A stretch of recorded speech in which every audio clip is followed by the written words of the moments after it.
Keep yourself in the loop of everything football on the Golden State Media Concepts Football Podcast. The latest news on and off the field, be it college football, Big Ten, SEC, Big 12, Pac-12, ACC to the NFL. We've got you covered. Listen to the Golden State Media Concepts Football Podcast.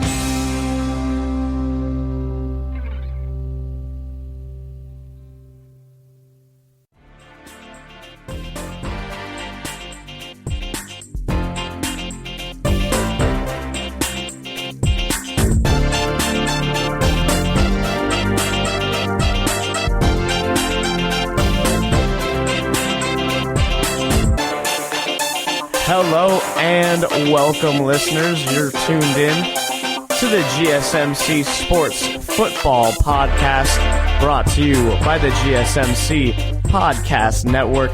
I'm your host, Davis Ellington here. It is Monday, and we have all gone through one of the most spiritual days in America. That's right. It was Week 1 Sunday. A full slate of games were on display, and it was a good one. A couple great games around the league. And, of course, with a couple more in action later tonight, everyone will have Week 1 under their belts. And here at the start of our podcast, we're just going to get talking around the league at what was going on. I hope everyone had a fantastic weekend. I spent my entire time watching football myself. Saturday had a great slate of college action games, capped off by that LSU-Texas game down in Austin, Texas. A great one right there, LSU pulling that one out over the Longhorns. Then, of course, on Sunday, it was all football all the time, kicking off at 10 a.m. here on the West Coast, and did not end until the Sunday night battle. That was really a blowout between the Patriots and the Steelers. So we're going to take our time here and just explore the league after Week 1 and see what we like, see what we didn't like, and see where we go from here for some teams. As, of course, on Thursday night, everything got started with that Bears-Packers game, the Packers pulling it out, and then the Redskins and the Eagles had a big matchup there in Philadelphia. Carson Wentz leading that Philly squad, and he looked shaky to start, to say the least. Wentz not on his game for the most part. At the beginning, Redskins jumped out to that early lead. Case Keenum for the Skins looked solid at the quarterback spot, and he had that offense rolling a little bit. The defense also kind of keeping Wentz on his heels, and then Wentz got comfortable and he started gunslinging, and it was a familiar face for Philadelphia fans that really got that team electrified, and that was that of the Cal Bears former wide receiver Deshaun Jackson.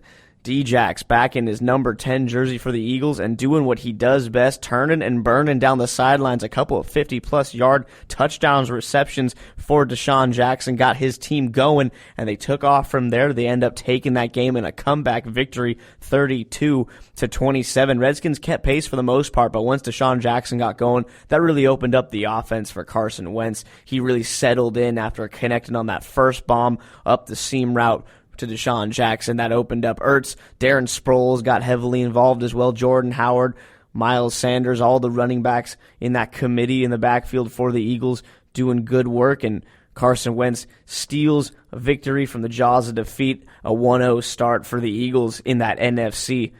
And Deshaun Jackson, 31 now career touchdowns of 50-plus yards, second most in NFL history. That's what he does, and the Eagles happy to have him back, and it just looks right. Deshaun Jackson in an Eagles uniform. That's what you expect to see on Sundays. So glad to see D-Jax back out there doing what he does. He looks so much more comfortable in that system. Really happy for the guy. He's refound success. But now we move on to another matchup on the day, another close game, Bills and Jets, and what a wild one this one was. The New York Jets and the Buffalo Bills, neither of them really wanted to play offense in this one for the most part. The Jets scored on a pick six on a tip drill. C.J. Mosley, the middle linebacker for the Jets, takes it to the house. They jump up 6-0, and it stayed that way for the majority of the game, actually. Neither offense could really get anything going. The Josh Allen, Sam Darnold matchup at quarterback left a lot to be desired, but the Jets were able to jump out to a 16-0 lead, and then the Bills decided that they wanted to play some football. They end up coming back on the road against the Jets to take that one 17-16, a wild one. That difference in the scoring on the pick six, the place kicker for the Jets, missing the extra point, and that PAT went wide, and the Jets end up losing by that 1 point, so a tough one out there for the New York Jets fans. A classic Jets loss, though, so close to starting off 1-0, just could not get it done, but you got to tip your cap to Josh Allen and the Bills leading that comeback charge. Big win for Buffalo there, just to get off the season on the right foot. Then we go back to the Midwest here with the Vikings hosting the Falcons and what looked like it was going to be a pretty wild shootout. Matt Ryan in that offense always can be poised for a big game. You got Julio Jones, Calvin Ridley, a healthy Devontae Freeman, Austin Hooper at tight end. Really promised to be a big scoring game for both sides. Granted, Minnesota Vikings defense is one of the better defenses in the NFL, but you'd have to think with the passing attack of Ryan and that Falcons offense that they were going to put some points up on the board. But instead, it was the Vikings that jumped out to score early and often, and it was behind the fresh running back, Dalvin Cook. He pops off 2 rushing touchdowns in this game. He's back, he's healthy, and he showed it looked like one of the best running backs in the NFL on Sunday there. Is every time he touched the ball, it looked like he could take it to the house, and he got the Vikings out to an early lead. Kirk Cousins only throwing 10 passes. He goes 8 of 10 for about 97 yards, but that's all they needed in the 28-12 win. The defense for the Vikings, fantastic game for them. Really kept the Falcons down. A last-minute touchdown for Julio Jones saved face a little bit there for Atlanta, but still a rout out in Minnesota. The Purple People Eaters grab win number 1 on the year, and they look like a tough team to beat. You got to stop Dalvin Cook first and foremost, it looks like, in that offense, as they really focused on getting him carries and getting him reacclimated to NFL game, and he looked all ready for the challenge.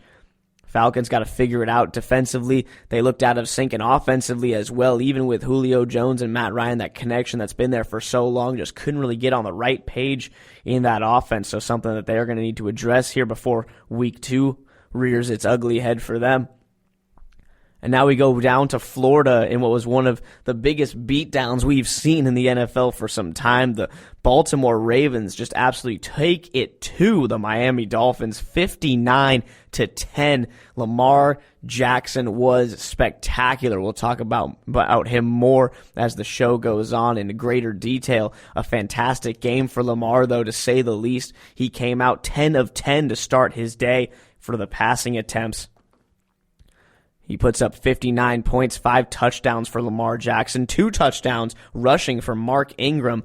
So the Baltimore Ravens, they went out, they got their guy at running back. Mark Ingram's had a fantastic career. He really did so well in the Saints backfield as the main guy and as the 1B guy to change of pace with Alvin Kamara. Then Mark Ingram goes into Baltimore, 2 touchdowns, 107 rushing yards, really showed that he can do it. He didn't even really catch any passes out of the backfield. That's another skill that Ingram does have as a pass-catching back, so they didn't even really need to use that. The other big story in that Baltimore Ravens game was Marquise Hollywood Brown. 2 touchdowns on 2 receptions for the rookie, 130 yards of offense, and that was just on the first 2 passes to him.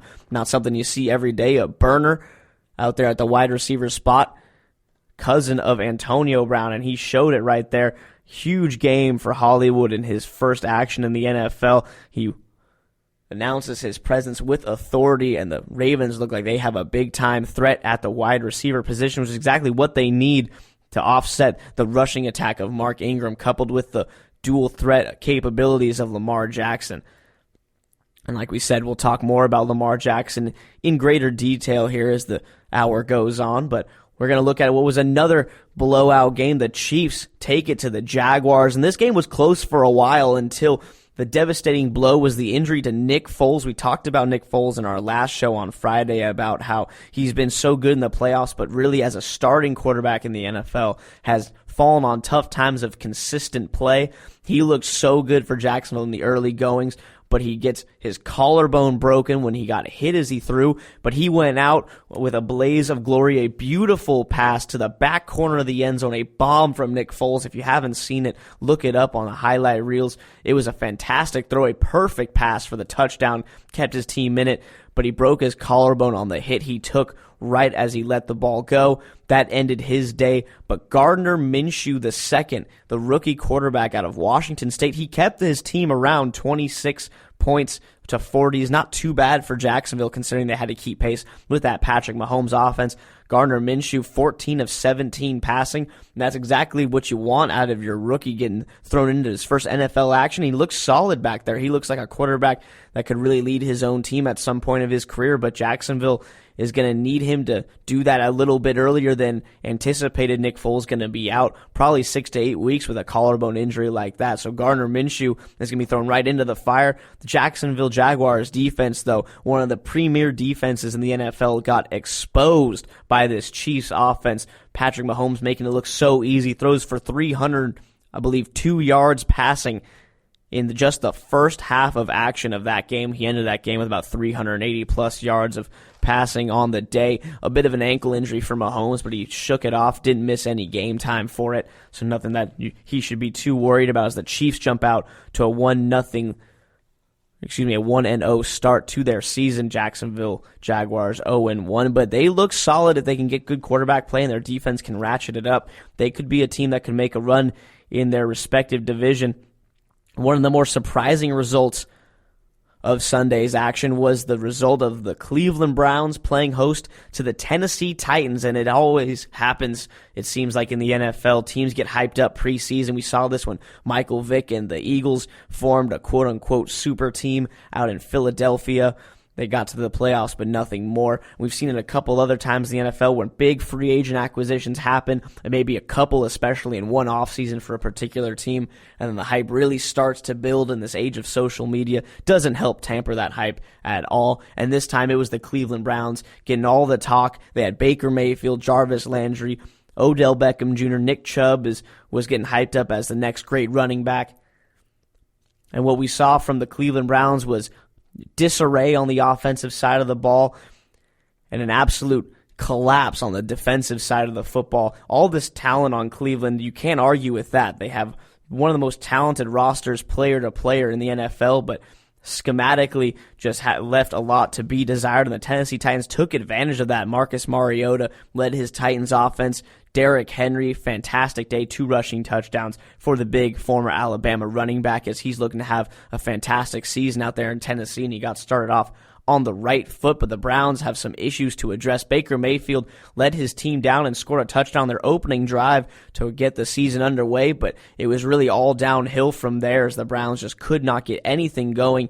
Even with that elite talent on the offensive side of the ball, the Tennessee Titans defense kept them bottled up all game long. Turnovers hurt Mayfield as well. Some ill-advised passes created extra opportunities for the Titans. They took advantage, winning that game by 30. One of the bigger upsets and bigger blowouts of the opening week 1.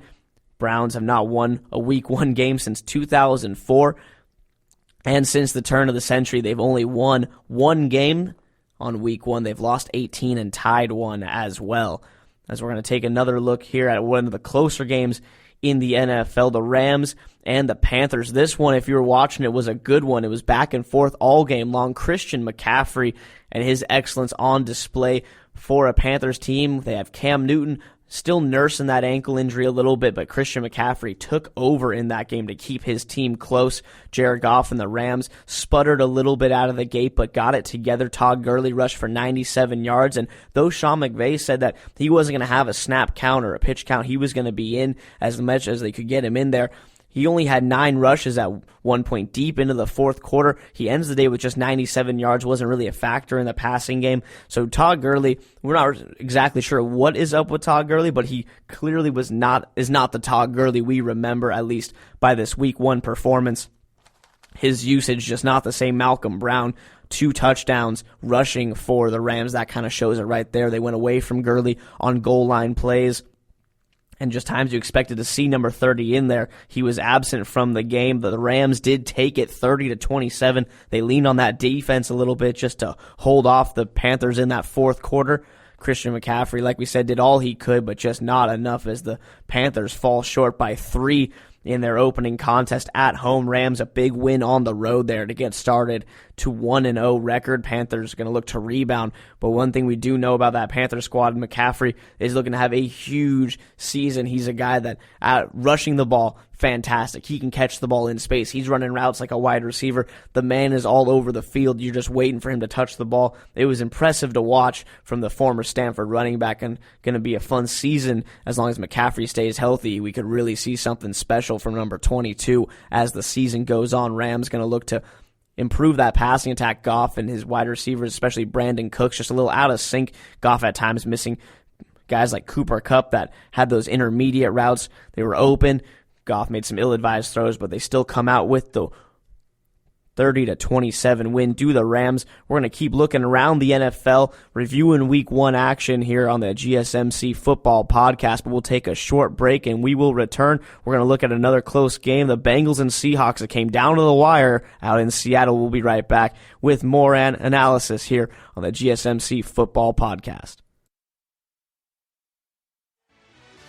Are you looking for help for your fantasy football team? Check out the GSMC Fantasy Football Podcast. Get today's best advice on who to start, who to sit, even who you should draft. From sleeper picks to red-hot lineups, they got it all covered for you. That's gsmcpodcast.com/fantasy-football-podcast. We'll cover traditional leagues, dynasty, PPR, even IDP leagues. When you need fantasy help, there's just one show to hit up. Don't forget to like them on Facebook and follow them on Twitter. Visit gsmcpodcast.com for more info.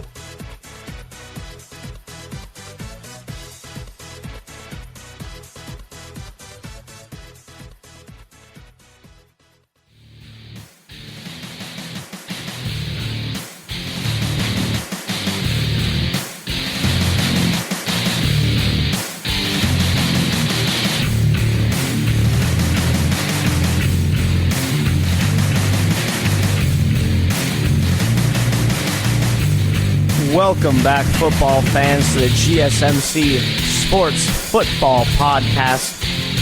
As we've been looking around the NFL Week 1's first Sunday in the books. We were just talking about the Rams and Panthers. Now we're going to look at another close game, a real nail-biter out there in Seattle. It was the Hawks playing host to the Bengals. A 21-20 win goes the Seahawks' way. Andy Dalton passes for a career-high 418 yards in the loss for the Bengals. And one of the big stories for Cincinnati, Joe Mixon, just an unproductive day at running back. Looked like he came up a little injured on one of the plays, and that definitely led to his lack of production. And he's a guy they need. He was the rushing champion in the AFC this last season, and he's a guy that offense is really going to lean on, especially without A.J. Green. It's going to be Mixon and Tyler Boyd, Tyler Eifert, the tight end, in that game a lot for the Bengals as a receiving option. But the Seahawks, behind an impressive day from Chris Carson's at running back, along with DK Metcalf. So much hype around him after his physicality was noted in the combine and in some gym pictures. The Hawks drafted him, and they really used him a lot. He was one of the top targets in the offense for Russell Wilson. Tyler Lockett stretched the field for a big touchdown late in that game as the Hawks were able to take it 21-20. So they keep pace with the Rams. Both of those NFC West teams starting off 1-0. Bengals, an 0-1, starting a tough one there on the road. Look like they might be able to steal one in Seattle, but the Hawks just able to hang on, and Pete Carroll gets win number 1 of the 2019 season. A lot of close games in Week 1. Of course, that one, and not to be outdone by the Chargers and Colts game in San Diego. Austin Eckler, the running back for the Los Angeles Chargers, as Austin Eckler, a game-winning 7-yard rushing touchdown in overtime. He was, of course, the backup to Melvin Gordon, who's still in his holdout, and Eckler looked fantastic in this game, taking the place of Melvin Gordon, and the production was there.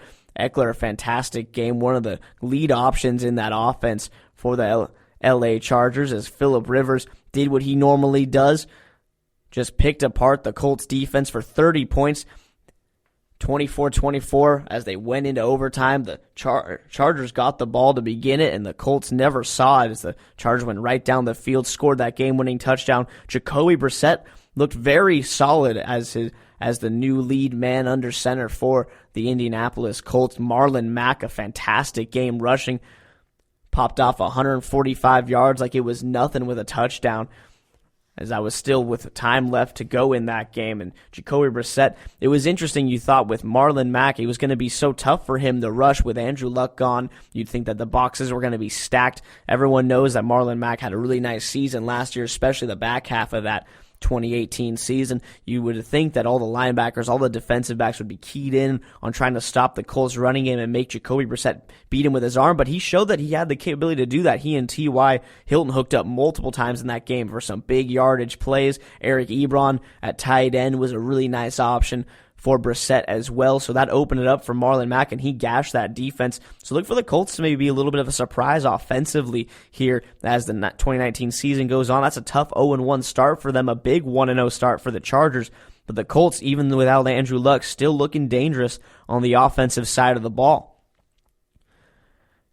And as it goes, with all the overs and unders and lines that get put on games each and every week, it's so interesting to see how the scores shake out. In the 49ers-Buccaneers game, the line was 50 combined points for the two teams, and of course it ends 48 total points. The Buccaneers and Niners, there was no offense in this game for the majority of it, and then in the back half, especially in the fourth quarter, both teams decided to start going at it, and it was the 49ers defense that won them this game. 2 pick sixes. Richard Sherman, his first interception, returned for a touchdown as a 49er. They beat the Buccaneers 31-17. Jameis Winston, a tough game for famous Jameis, the former Florida State Seminole. Really struggled in this one. 3 interceptions on the day. Really looked out of sync. He had the 1 touchdown pass to Chris Godwin that was threaded in there quite nicely, beating Richard Sherman on the coverage. But the 49ers and Jimmy Garoppolo didn't look fantastic either in his season debut, but the Niners get the job done. A big win on the road against Tampa Bay. A 1-0 start in the NFC West. Had a very nice week 1 here in the NFL season. The Buccaneers 0-1. It's going to be a tough season for them. Just no real running back options there, as we saw Peyton Barber, Ronald Jones II, both with underwhelming performances, and it's tough running behind that Buccaneers line. A lot of offensive weapons for Winston. He's got Mike Evans, Chris Godwin, O.J. Howard. Just really couldn't get anything going in the passing game, and Winston was benched in favor of Fitzpatrick last season, and he's in danger of that again if he continues this play as he had in week 1, but we'll see as the season goes on. Buccaneers, a team to watch that might be making a move at that quarterback spot, and the Niners happy to get this start 1-0 as they're really looking for the Jimmy Garoppolo era to begin out in San Francisco. We had another huge divisional matchup here in week 1. It was the Cowboys and Giants, one of the oldest rivalries in football.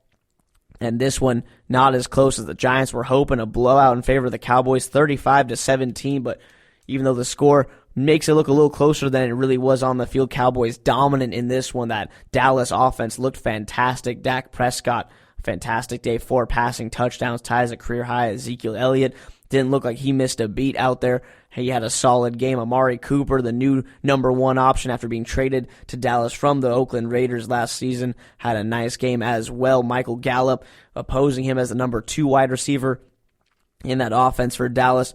Looked like he was going to be just that, another good wide receiver option for Dak Prescott, who really picked apart a Giants defense that just doesn't have too many weapons on that side of the ball. Eli Manning and Saquon Barkley did what they could. Evan Ingram had a nice game at tight end, but there was just no stopping that Dallas offense as they cruised to a 1-0 start to their season. And to wrap up the last 2 games of action, got to talk about the Cardinals and the Lions. A game where we saw some rookies really showing out. The number 8 overall pick, T.J. Hawkinson, out of Iowa, the tight end for the Lions. This is why you draft a tight end at number 8. Overall, you're going to use him. 131 receiving yards and a touchdown in his first NFL action. So some rookies around the league. We saw Marquise Hollywood Brown with a great game. Now T.J. Hawkinson out there with a fantastic game at tight end. Eric Ebron thrived in that system with Matt Stafford at the quarterback spot, and Hawkinson no different. He was getting targeted regularly in that passing offense. Marvin Jones Jr. and Kenny Golladay, the other 2 big weapons for Stafford, and an underwhelming day for the running back Kerryon Johnson. is he had 16 rush attempts, just really could not get going, didn't get over the 50-yard mark in this one, and that's one of the reasons that allowed the Cardinals to come back. So much passing from Stafford. Those incompletions stopped the clock, and there was enough time for Kyler Murray to figure it out, as he had a horrendous first half for the Arizona Cardinals, but he figured it out, especially in the fourth quarter. He started firing on all cylinders. The former Heisman Trophy winner from Oklahoma showed why he was the number 1 overall pick. He led his team back to tie the game at 24 apiece. He forces overtime. They get the ball to the Cardinals to begin overtime. Murray drives them down the field. They get a field goal.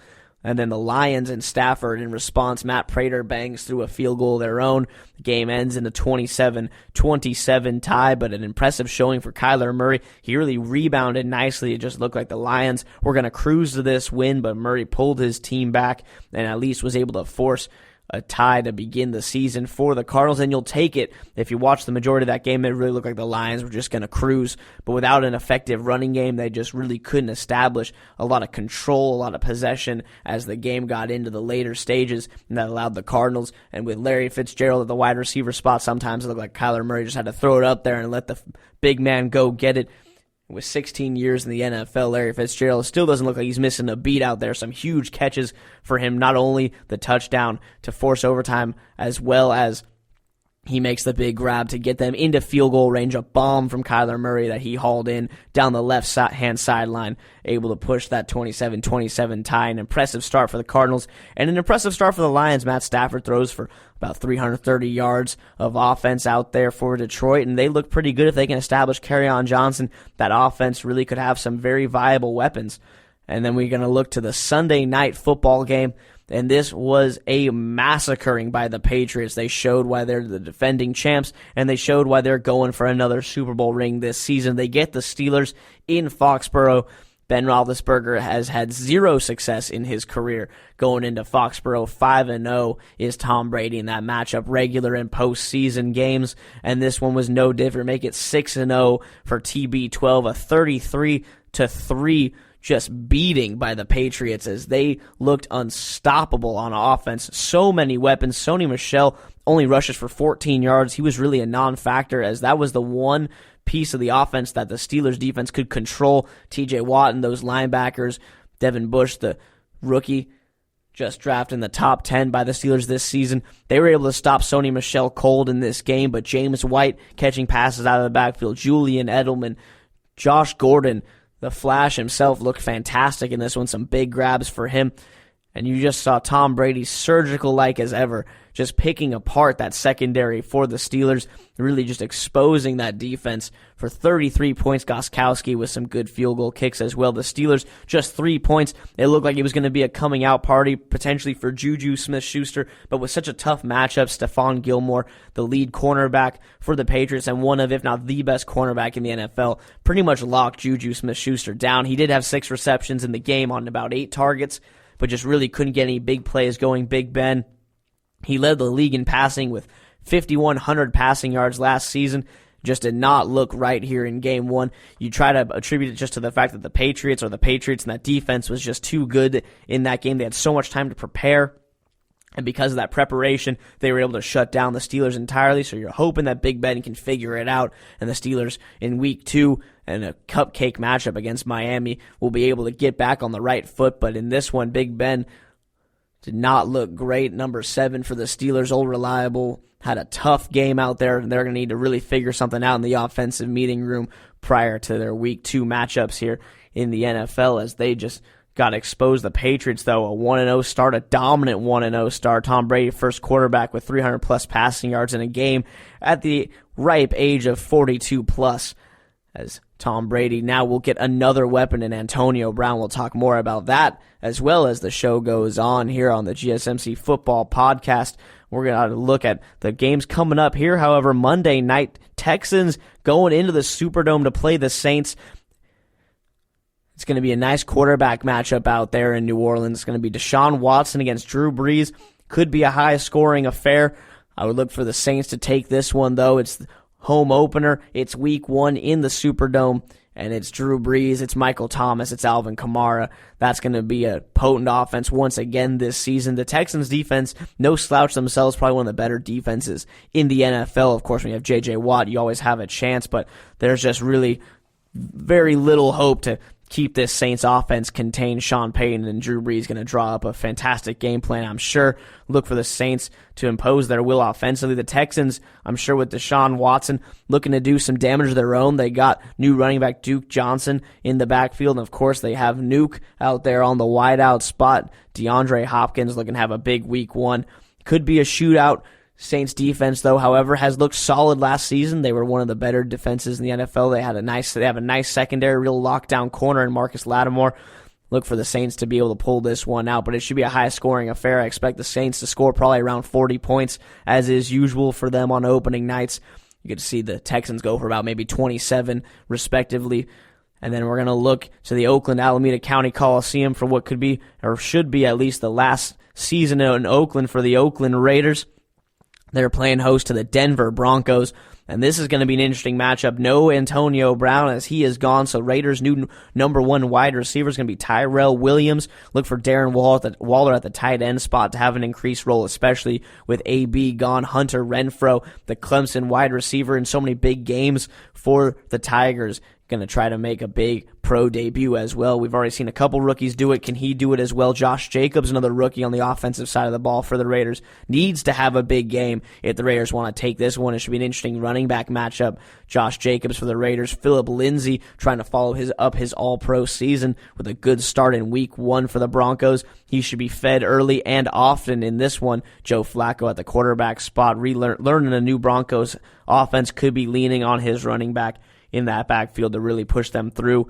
Raiders defense projected to be one of, if not the worst in the NFL. Very young, a lot to prove. It should be an interesting game between those two AFC West rivals. Always bad blood between them when they square off, so it should be a fun one out there in Oakland, as the night will be dark and the stadium will be loud for the Raiders. But Saints most likely going to take it over the Texans. If I had to pick, I would probably say the Broncos are just going to be too consistent on offense. Flacco, he'll take his shots when he can, but that defense for the Broncos, they're going to look to stop the run, make Derek Carr beat him. That's something that Carr really just hasn't been able to do ever since he broke his leg in 2016. It's a big prove-it year for DC out there in Oakland. It should be a fun one tonight, as we're going to take a break and we're going to come back. We're going to take a look around the league a bit more here at other games that went on in the NFL when we return here on the GSMC Sports Football Podcast.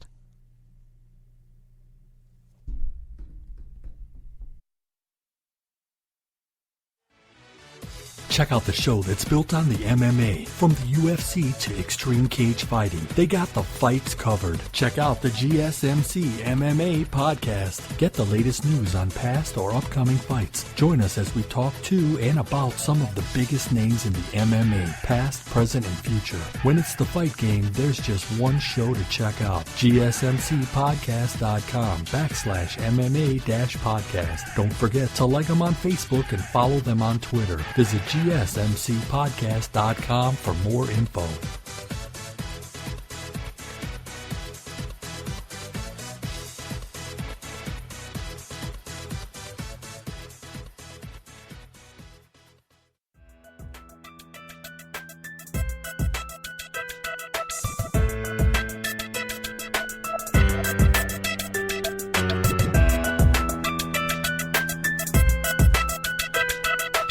And as we jump back in here on the GSMC Football Podcast, Davis Ellington here with you. We've talked about all the games on Sunday of football action. We've gone over a bit of the Monday night action that we're going to see upcoming here later this evening. Now it's time to go back and look at and highlight really some of the great players of week one and really some of the interesting performances that we saw from some teams. And we're going to start, of course, with Deshaun Jackson, a great game out there in Philadelphia. So happy to see that guy doing well. Carson Wentz really out of sorts in that one until he started hooking up with Deshaun Jackson. He had a monster game. Did G-Jax. Wentz threw for 3 touchdown passes as well. Eagles trying to be dangerous again. That defense really kind of got tested a bit with the Redskins, not something that was expected going into the game. So Eagles a lot to figure out as the season goes on. But we had a big matchup of second-year quarterbacks Sam Darnold and Josh Allen going at it in the Jets' home stadium, but the Bills take it 17-16. We talked about this one, and Josh Allen, so much hype around him coming out of the draft, out of the University of Wyoming, the big running capable quarterback with the gunslinger arm, and the Bills went out, they got their guy. So much hype around him, and really just haven't seen much from Josh Allen in the ways of development, as he really struggled against the Jets defense that for the most part of this game held him down. The fourth quarter, it started to slip away. C.J. Mosley, the middle linebacker and really leader of that Jets defense, got hurt, and once that happened, that defense really lost that cohesive edge that they had for most of the game, and the Bills were able to score on some bigger plays, and they were able to pick apart the Jets down the stretch to steal that game out from under New York. But on the other side of the ball, Sam Darnold, another guy with so much promise coming out of USC, the Trojans quarterback, really had so much hype around him. Another big pick. The Jets got their guy that they were excited about. He was picked right after Baker Mayfield went number 1 overall to the Browns, and Darnold, in year one for the Jets, underwhelming, but you could see that there were the glimmers here and there. Every now and then he had a big game for the Jets passing-wise, and he didn't do terribly in this one either, Robbie. Anderson had a nice game at the wideout spot for the Jets, but other than that, Darnold, just that inconsistency still remains for him under center, and that's something that the Jets need to figure out a way to get him more calm in the pocket, more reliable also, as some of his passes are right on the money and some you just are left shaking your head. So Darnold, a guy that has so much promise, but really in year 2 doesn't look like he's really ready to put it all together for this New York Jets team, but the defense for the Jets, a big highlight for them in that one. And then Dalvin Cook, a guy you got to talk about. We'll talk about him on our fantasy podcast as well, as he was tremendous for the Vikings. And on the other side of the ball, Matt Ryan really just struggled for the Falcons. His timing looked so off, even with Julio Jones. Calvin Ridley had that one touchdown catch, a nice throw by Ryan there on the wheel route to Ridley. But other than that, really that play in particular, the Falcons offense held down by this defense of the Minnesota Vikings. So the Falcons, with what is always one of the highly regarded offenses in the league, came out with just a whimper on Sunday in that 28-12 loss. But one of the big players we want to talk about here on this segment is going to be Lamar Jackson. So many questions around the Louisville quarterback when he got drafted. People were saying he should be a wide receiver. He's fast, but he's just not an NFL-type quarterback. We've heard this song and dance with so many guys coming out of college, these run-pass option quarterbacks, and Lamar Jackson did it so well for Louisville, rose them to prominence, and there was just so much negativity around him come draft time. The Ravens end up taking him at the very back end of the first round, and everyone was questioning why the Ravens did that. They said you could wait. They said, why did you draft him as a quarterback? He's more valuable as a wide receiver. And this was his big chance to prove everyone wrong. He had a great matchup against the Dolphins. If he was going to have a big game, it was going to be right here, right out of training camp. And sure enough, Lamar Jackson comes out, 4 touchdowns right off the bat, no problem. He looked fantastic in this game, 10 of 10 to start. He hit Hollywood Brown, the rookie wide receiver out of Oklahoma, for some huge gains in the passing game. 2 long touchdowns to Hollywood, 130 yards on those 2 passes combined for those 2 guys. And Lamar Jackson, definitely a force to be reckoned with in Baltimore. We'll have to see as it goes on, but with Mark Ingram in that backfield, the Ravens really have a nice complementary offense there. You can run the ball with Mark Ingram 20 times a game, no problem. He's a bell cow back. You can also do a little RPO with Lamar Jackson. You can drop some plays for him to run the ball, and of course he can throw it, as he showed tremendous accuracy, tremendous velocity on the ball. Really great game for Lamar Jackson. So excited for this young man in his second year in the NFL, really getting a shot to prove himself, and he's shown that the Ravens made the right move and that their gamble for now is definitely paying off. And then on the flip side of that coin is the disappointments from week 1, and that has to be highlighted by the Cleveland Browns 43-13 drudging that was given to them by the Tennessee Titans. And Baker Mayfield, he looked very good on the opening drive, goes right down, scores a touchdown, no problem. Browns look like they're going to just grip it and rip it in this game. And then after that, something happened in that Browns offense. They lost all capability to push the ball down the field, even with so much talent.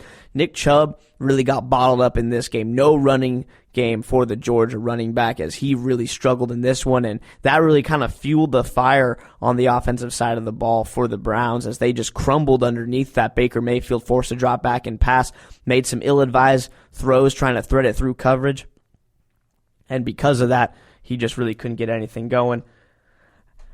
And the Browns with that 43-13 loss, a tough one there in Cleveland. You got to rebound from it, but we'll have to see as it goes on. All that talent, but you got to have a system around those players if you're going to have success. Browns with a tough loss. Big win for the Titans, Marcus Mariota. Another prove-it year for him, much like Derek Carr. These quarterbacks trying to show that they're still worthy of having the main role in these offenses on the NFL side of the ball. And Mariota, a good game in week 1 to get things going underway for Tennessee. Him coupled with Derrick Henry could be a good 1-2 punch for the Titans. As we keep looking around the league at some performances, we talked about Christian McCaffrey already, an amazing game out there in Carolina for the running back. And then Jacoby Brissett, another guy we want to touch on. Both he and Marlon Mack, tremendous games. Even in a loss to the Chargers in overtime, you have to be pretty encouraged if you're a Colts fan after watching Brissett. His hookups with T.Y. Hilton looked really solid. His passes to Ebron and the other weapons of that offense were fantastic. And Marlon Mack just imposed his will, 145 rushing yards, basically through 3/4 of that game as he was just gashing the Chargers defense. And that's a good defense. They got Bosa, Derwin James, Hayward. They have really solid defensive backs and front seven as well, and they just could not stop Marlon Mack. He was a freight train that just got loose in that game. Impressive there for the Colts running back, really looking like he could be something special in that offense. And the other offense that really showed up was the Dallas Cowboys offense. The big three of Prescott, Zeke, and Cooper did what you expected to do. They were as advertised, and there's a lot of hope in Dallas right now as well. There should be. Tremendous game for them all around. Defensively, Jalen Smith, the middle linebacker, fantastic, comes back off that horrifying leg injury, and he's having himself a pretty nice NFL career. He just got re-signed to a big money deal, and he's just shown that it's paying off. Van Der Esch, the other linebacker, that was another guy that the Cowboys drafted, and much like Lamar Jackson, people were asking so many questions. Why did you draft Van Der Esch so early? He's not a first-round talent.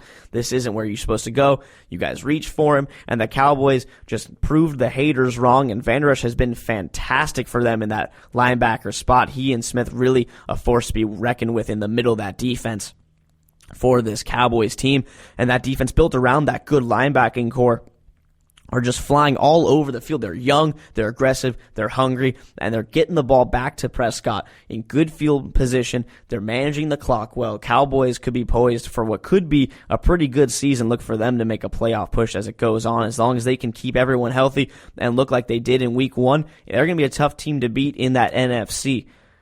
As they just gave it to the Giants 35-17. It is the Giants, regarded as one of the worst teams in the NFL this season upcoming, but still an impressive win for the Cowboys. They would have beaten most teams on that Sunday with the performance that they were able to put out there on the field in that one at home in Jerry World.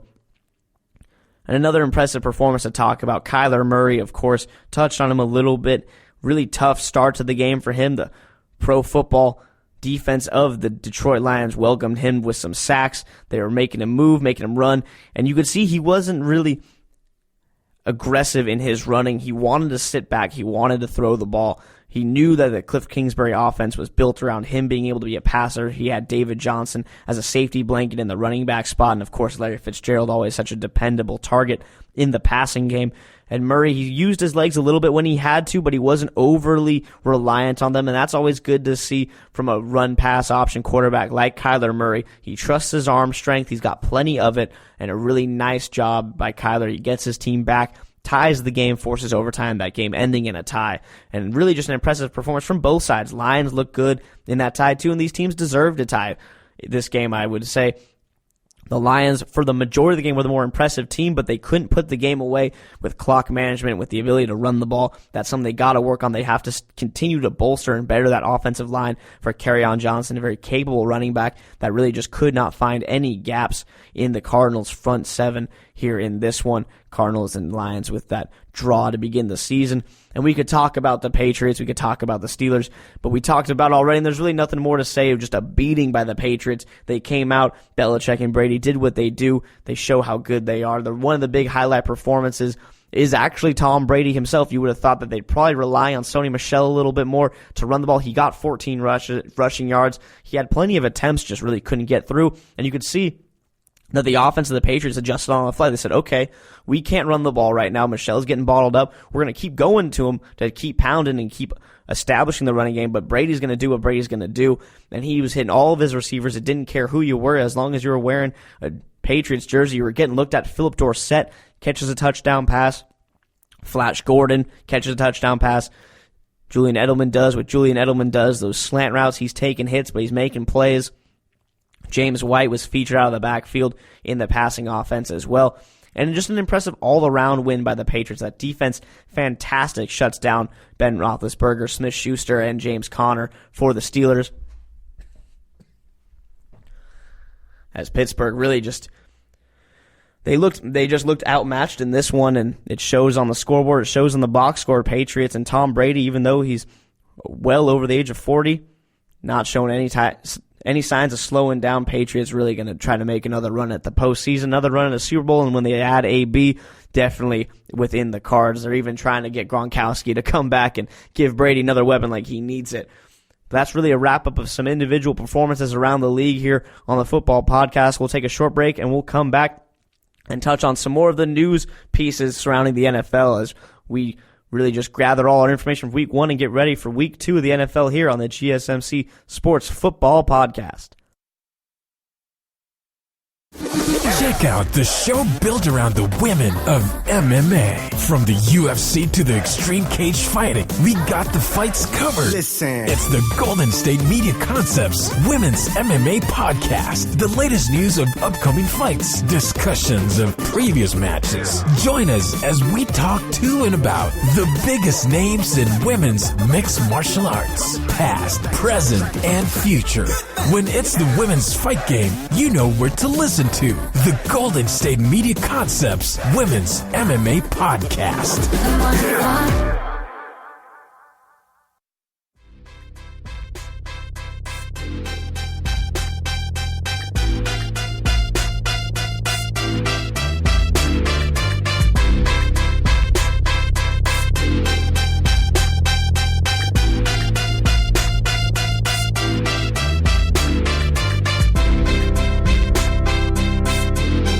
Welcome back, listeners. Here you got Davis Ellington with our final segment of the day here on the Sports Football Podcast. And, of course, we got to look around the league at some of the storylines that we talked about going into Week 1 and just check in a little bit on them here. And we'll also talk a little bit more about the Monday Night Football games that are upcoming here later on in the evening. And one of the big storylines of the season was Todd Gurley and that knee injury, exactly what was going on with him. And we saw a really much bigger role for Malcolm Brown, the running back, 2 rushing touchdowns for the Rams. Gurley, though Sean McVay said he was not on a snap count and that he was going to be full go, clearly that was not the case for Gurley in the 30-27 Rams win over the Panthers, as Gurley just a shade above 10 touches overall in this game. He had 9 rushes at one point deep in the fourth quarter. 97 yards total for Todd Gurley in this one, and the Rams' former super stud running back just did not look himself in this game. You can just see that he's not the running back he was at one point of his career, and that something's just off with him. It's got to be that knee in some way, and with the increased workload for Malcolm Brown, Darrell Henderson didn't get the looks that everyone thought the rookie running back who was picked in the third round was going to. Brown, though, very solid option for this Rams team at the running back. And Gurley, it'll be interesting to see how the season goes on. Will his touches increase? Are they just trying to save him? Do the Rams think that they can make the playoffs with a minimal usage of Gurley? And that way, once they hit the postseason, they can really turn their workhorse back loose.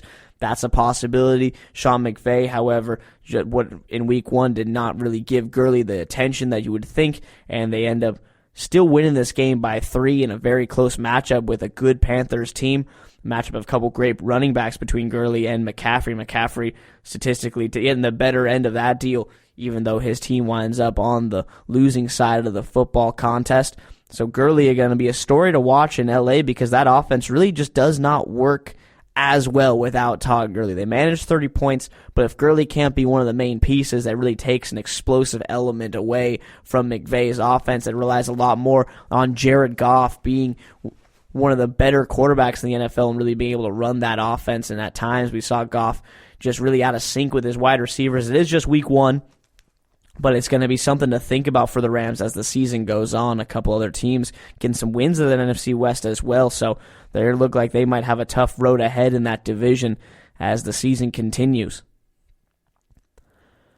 And of course, we have to talk about the biggest storyline in the NFL, Antonio Brown, as it looks like the saga for Antonio in some ways is finally ending, and in other ways it's just beginning for number 84 as Antonio Brown signs a 1-year prove-it deal with the New England Patriots. And it's hilarious because there was so much speculation when all of his shenanigans with the Oakland Raiders were going on that really it was just a grand master plan for Bill Belichick to somehow land the all-world talent wide receiver. And sure enough, he gets released from the Raiders and later that day signs a deal with the New England Patriots. Another huge weapon in the offense for Tom Brady, and this has shades of what Randy Moss did when he was with the Oakland Raiders, as Moss spent some time in Oakland, and during his games he played for the Raiders, you could just see that the big Hall of Fame wide receiver's heart just wasn't in it. He wasn't really producing for the Raiders. He was not running routes with his full heart. You could just tell that he wasn't the Randy Moss when he was suiting up in Oakland. And then he goes to the Patriots under Bill Belichick and has a career year, a record-setting year with Tom Brady. Brady threw for 50 touchdown passes. That offense was just a couple plays away from being the first team to go perfect, 19-0, as they were trying to catch the 72 Dolphins. They lose, of course, in the Super Bowl to the tremendous comeback led by Eli Manning and the New York Giants. Is this going to be just like that? Are we going to see a Patriots team that could possibly go undefeated? After Sunday night, that's a very real possibility. That defense for the Patriots absolutely shut down the Steelers. And if they know they're going to get just a boatload of points on the offensive side of the ball, you know Bill Belichick's going to give all of his time and effort to making sure that that defense is ready each and every week for their matchups, make sure everyone's healthy, ready to go, that the scheme is right. And we very well could see a run at history again in New England. It might sound a bit presumptuous just in week 1, but the Steelers are a classic AFC favorite, especially when they had the big three, Bell, Brown, and Roethlisberger. Now with 2 of those 3 pieces gone, Smith-Schuster looks to pick up the slack for Antonio Brown, but now you got to find someone to pick up the slack for Juju at the wide receivers 2 spot. You also got to be frank here that James Conner is not Le'Veon Bell, and we saw that in that game Sunday night. So the Steelers were still a good test defensively, always are fantastic, and Brady made them just look like a peewee football team out there, as he had no problem going for 33 points in that game and passing for over 300 yards. You put AB in that mix with Josh Gordon, Julian Edelman, the running back tandem of James White, as well as Sony Michel. It's going to be a really tough challenge to beat this Patriots team. And because of that, who's to say? I mean, they could do it. They could do it. You can't say they can't. There is a real-world possibility with the addition of Antonio Brown that the Patriots could make some history. But now we got to look back at how this came to be. And Antonio Brown, you could tell really from the get-go, once he got into camp, once he started running some routes with Derek Carr and this Raiders offense, something clicked in his head that he did not want to be in Oakland. I mean, he did the cryotherapy happens, and you chalk that up to operator malfunction with the frostbite on the feet. Then he goes on this insane escapade with the helmet, trying to get all that taken care of and trying to use his old helmet he's used forever. He's had 6 months to do it, and he doesn't think that's enough time to find a new helmet. He's not looking for a new kidney. He just needs a helmet. There's ways to figure that out, to make it fit and make it be comfortable. Everyone else in the NFL did it. Why couldn't he? That becomes an issue. He stays out of training camp. He doesn't do the walkthroughs. The helmet issue did not mean he couldn't practice with the team. He did that on his own accord. And then he goes after the general manager of the Raiders after he gets fined for actions he knows are finable. He did them with that in mind. It wasn't like that fine just came out of the sky on him. And Mike Mayock gets verbally accosted by Antonio Brown. He goes on a barrage of slurs and cuss words to Mike Mayock, and the Raiders still planned on playing him in their Monday night game against the Broncos. That says a lot about the Raiders as an organization, that they were willing to take this abuse from Antonio Brown and take all this prima donna behavior that was happening with AB and still play him Monday night when he's barely practiced with the team. We talked earlier in this season here on this show about how Antonio Brown, by taking all this media attention, has helped the Raiders rookies develop because they haven't had to deal with it, and that's still true.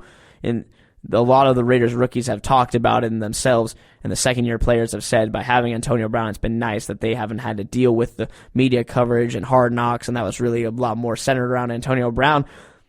But he's also set a terrible example as in a way to conduct yourself as a professional with what he's done with the Raiders. Clearly didn't want to be there.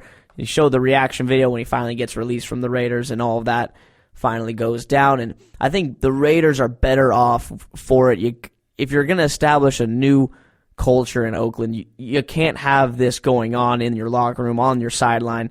You need to get Antonio Brown out of there. If he wants out, all the better. Let him go. You cut your losses. You saved a lot of money by voiding that $29 million that you were going to pay him over the 3 years. And Antonio Brown, you get your wish. You get to play for the Patriots. I think both sides can kind of wash their hands of the issue. But now the rest of the NFL has to deal with the Patriots and Tom Brady having Antonio Brown as a viable and very real weapon for them. Another thing to touch on, though, is this really has highlighted how much of just a dumpster fire the Raiders have been since bringing on John Gruden. I mean, at this point of his tenure in Oakland, I mean, remember, he was signed 10 years. $100 million for a coach. He's not playing it down. I mean, granted, he does the schematics, he gets your team ready to go, but you're telling me you can't find another coach that can get you 4 wins in the NFL for a little bit cheaper than $100 million? And what does he do? Before a game is played for the Raiders, trades Khalil Mack, trades him to the Bears. Yeah, you got a couple picks for him. But he's gone to the Bears and shown that he is a Hall of Fame talent. He's one of the best, if not the best, defensive player in the NFL at any position. And he has been absolutely destroying it for the Bears. He's made them a Super Bowl contender if they could find a quarterback or if Mitch Trubisky could figure it out under center. Then you trade Amari Cooper. Amari Cooper's gone to Dallas, and he's looked fantastic. And, of course, you got another pick from that. But what did he do? You traded 2 guys to teams that are now playoff contenders each and every year. You're not going to get the draft capital that you think you're going to get from those trades. You're getting mid to late 20s on the first round picks for those guys. So those are 2 very questionable trades at this point. And then you get AB. He backs AB the entire time, condoning all of Antonio Brown's actions, all of the antics, and now this comes back to bite him again. So far in Oakland, the John Gruden era, take 2, has really just been frankly a catastrophe for the Raiders to begin. And now you got to look at Derek Carr, a guy they signed to a huge contract. He hasn't been able to really step up in the pocket ever since breaking his leg. You can just see that he's afraid of it, that the yips are kind of setting in for him. His brother went through the same thing with the Texans. And this is a big put up or shut up year for Derek Carr at the quarterback spot. They might have to go and get a new man under center if he can't figure it out for the Raiders here in this season. So a lot of questions going on in Oakland, and we're going to see some answers here in the Monday night game. What do they do with no Antonio Brown? Tyrell Williams going to need to step up. Other guys are going to need to be big playmakers, and it's going to fall on the shoulders of Derek Carr to guide his team to a big Monday night win. Remember, this is their last season in Oakland, most likely, and he's on Monday Night Football once again. Got to put up some big numbers. Got to get your team a win. If you get any excitement around this Raiders team right now, because it's all doom and gloom for them as is. And Antonio Brown now going into a fantastic situation with the Patriots, but that's all going to develop as the season continues on here. And we've talked about this other team a couple times, but need to look back at exactly what is going on with the Cleveland Browns and the Miami Dolphins. The Miami Dolphins just terrible game, 59-10. It just was not what you're looking for. Miami Dolphins, there are rumors that some of their players are calling their agents asking to be traded. Never a good look for an NFL franchise when you have players that don't want to suit up on Sunday to go out there and play the game. Dolphins are really in a tough spot. They've got no real answer at quarterback. They got no real weapons on the offensive side of the ball. Kenyon Drake had a decent season last year. That's about it as far as noteworthy performances go for them. They got Fitzpatrick at quarterback. Hopefully he can find the magic he had last season, a little bit for him just to make them a bit exciting. On the defensive side of the ball, they're like wet paper and the guys are just running right through them. It's going to be a tough year in Miami. And then if you're Cleveland, you're on the exact opposite end of the spectrum. So much hype around them coming into this year. And they come out at home and just absolutely lay an egg against the Tennessee Titans. They weren't going against the Patriots. They weren't going against the Steelers. They weren't going against the Saints. They weren't going against the Rams. They had the Tennessee Titans at home. Marcus Mariota, a guy who has been struggling to prove that he is a quarterback in the NFL these last 2 seasons, comes out and just dismantles a Browns team that with all the weapons they have should have easily been able to dispose of the Tennessee Titans. The Titans are a team where you just have to go in there saying, we are going to put 8 guys in the box. We're going to try to stop Derrick Henry from running everyone over like a Mack truck, and we're going to make Marcus Mariota beat us through the air. We have good defensive backs, and we're going to force some issues with our pass rush. Myles Garrett on that front line should be able to do that. Instead, you give up 43 points. A pick 6 by Baker Mayfield didn't help the situation. He found Odell Beckham Jr. a couple times in this game, but nothing really noteworthy on that connection. Nick Chubb was really a non-factor in this one as well. Jarvis Landry couldn't get any pressure off OBJ because he was struggling to get open on his own. And really just a tough start to the season for the Browns. And all that hype just flies right out the window once you suit up on game day in the NFL. You got to go out and prove it. Browns did not go out and prove it. They need to find a way in week 2 to get to 1-1. They've had so much hype. You have to make the playoffs at this point if you're the Browns, just to prove yourselves correct in your aspirations. And it's going to be a tough division as always.